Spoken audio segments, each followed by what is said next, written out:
Penguin Random House Audio presents My Beloved, a Mitford novel, by Jan Karon, narrated by Ryan Lee Dunlap. For Candace, Beloved Child of Light, 1952 to 2021. Beloved, let us love one another, for love is from God. 1 John chapter 4, verse 7. Father Kavanaugh. Pen in hand, and his notebook open before him, he was ready to do what he did every November: get started on his Christmas list. He had vacated the French desk in the study and adopted the kitchen island as a command center. At the east end of the island, he wrote letters, paid bills, stashed his laptop, and kept a handy trove of books. The west end was reserved for culinary pursuits. When Cynthia cooked, he often read aloud to her from Mary Oliver, Billy Collins, Wendell Berry, or, out of long affection, George Herbert and Wordsworth. Early on, they agreed that poetry paired well with food prep, fiction worked best after dinner, and nonfiction was for reading alone, silent as a monk. By 7:30 a.m., he had prayed with his wife, checked his sugar, had his shot, and polished off his stone-ground oatmeal with raw honey and multigrain toast. This upbeat start on the morning had made him overconfident. His pen was poised, but nothing was happening. The grand expectation of churning through the list was morphing into a muse. He considered the books spilling out of their allotted space and encroaching on the laptop. Back in the day, which seemed a cool 100 years ago, he'd been a bachelor priest in his slip-covered wing chair, avidly reading through a pile of books. Books were his friends, his family, his mode of travel, his relief from the woes of the vestry. Somehow, and certainly not by his own effort, he'd gone from a bachelor, with blood kin consisting of one lone cousin, Walter, to a family his cousin called humongous. While such a family delivered equally humongous dividends of pleasure, his reading time had taken a hit. Before Cynthia, he'd been unmoored by the prospect of sharing his time with a wife. How much of his time could a wife possibly need? Now he knew, and he did not regret even a minute with his cheerful, artistic, and beautiful wife. He was unmoored no more, but settled in a groove, you might say, though definitely not in a rut. And there was Dooley, not of his blood, but of his heart. At the age of 11, Dooley had landed on his doorstep, a thrown-away boy, barefoot in shredded overalls, with a mouth that a mother of yore would have washed out with soap. Call it a miracle that today his adopted son, now a successful veterinarian with his own practice, had a beautiful, artistic wife himself, and 2 kids that Cynthia and he were over the moon about. A phenomenal string of events had cast him in roles he'd never dreamed of fulfilling. Father, husband, father-in-law, brother, brother-in-law, great-uncle, grandfather. There was Jack, a lovable 7-year-old mashup of cowboy boots and imagination, and Sadie, a going-on 3-year-old who had taken down every defense in her grandpa's arsenal. He'd never given his heart so freely. With Cynthia, he'd fought giving his heart. There was the inarguable fact that he'd already given it to God, though only to a certain degree, as he later realized.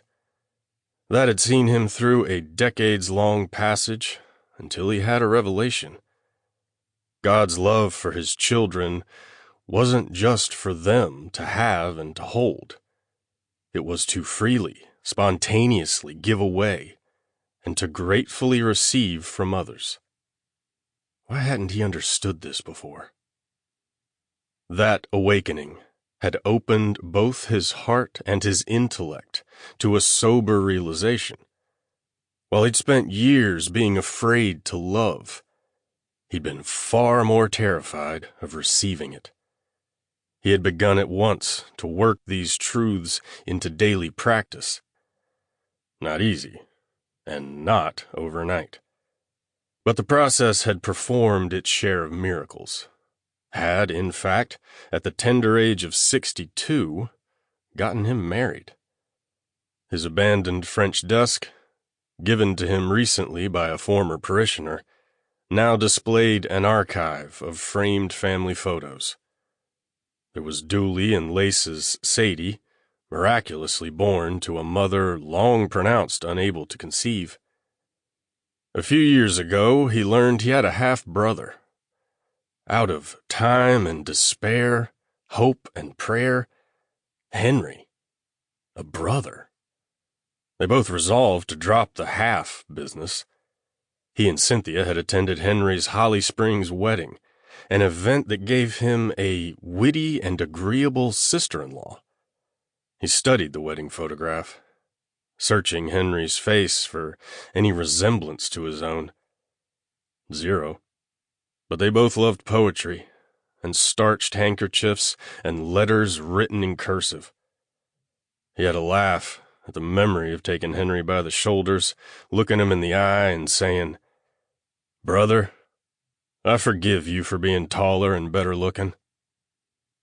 To go from a family consisting of a cousin to the present-day slew was a sea change, calling for a new way of dealing with Christmas giving.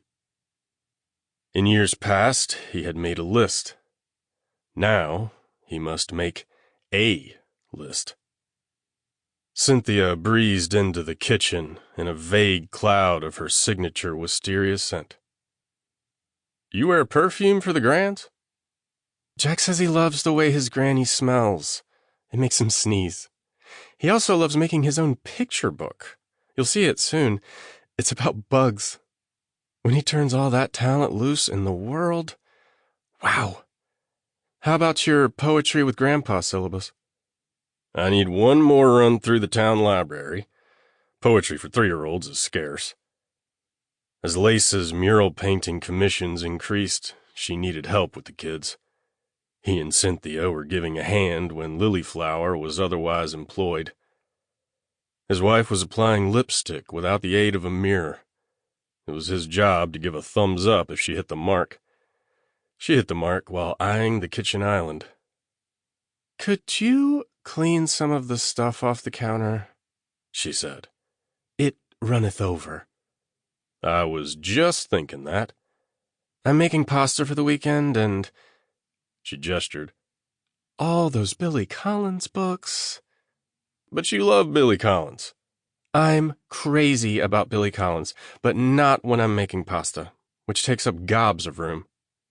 "Consider it done." She gave him a smooch on the cheek. "Love you, sweetheart." "Love you back." "Are you off to the hospital?" "Tomorrow," he said. "See you at 5 then. Could you pick up a lemon for tonight?" "Will do. Anything else, give me a shout. Love to the kids. Tell them I'll be out soon." "Oops, I got lipstick on your cheek." "Leave it. I'm branded." And away she flew, eager for what life had to offer. He had always started his Christmas list with the nurses.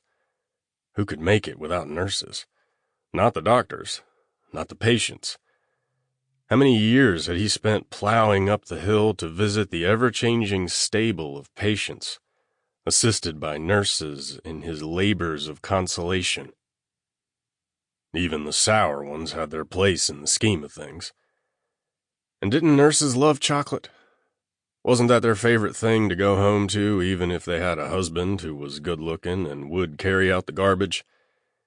But the rules had shifted when he wasn't looking. He'd been told that what nurses want now is gift certificates. Nurses want to choose. Sample complete. Ready to continue?